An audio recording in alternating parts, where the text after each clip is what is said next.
Бүгүн 1 февралда Жогорку кеңештин көпчүлүк коалициясы премьер-министрлик кызматка талапкер Улукбек Мариповдун талапкерлигин карап бир катар суроолорду узатышты. Жыйындын жүрүшүндөгү кызыктуу жана орунтуу учурларга көңүлүңүздөрдү бурабыз. Негизи премьер-министр жалгыз келбей эле курамын көрсөтүш керек, программаны көрсөтүш керек туурабы? Биринчи жолу бизде премьер-министр өзү келип, курамды көрсөтпөй, программаны көрсөтпөй келатат да. Мен бүгүн кечинде урматтуу төрага Талант Турмашевдин атына расмий түрдө ошо структура программа составды киргизүүнү пландаштырып жатабыз. Ушул жерде анда ачык эле айтайын, 22 өкмөт мүчөсүнөн 16 өкмөт мүчөсүнө чейин кыскарат.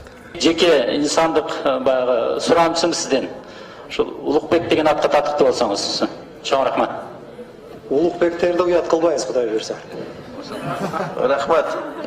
Жаңы премьер келгенде эле реформа деген сөздү айтат да. Сиз ушул сөздү өзгөртсөңүз абдан бир жакшы иш кылган болот элеңиз.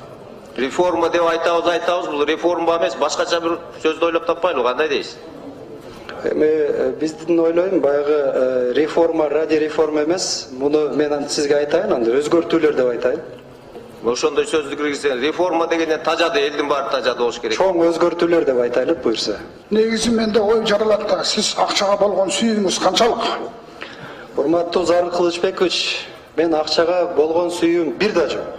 Жок болсо дагы бир суроо. Сиз Кыргызстанда сөз бар, орусча да. Папинсин, маминсин деп. Сиз ошо папинсин эмессизби? Мен бул сиз айтканыңызды кыргыздын салты боюнча жооп берейин. Мен атамдын фамилиясын эч булгагым келбейт. Жок, баласы атаңыздын күчү менен мындай жакка келип аткан жоксузбу? Эми мен атамдын берген тарбиясына абдан сыймыктанам.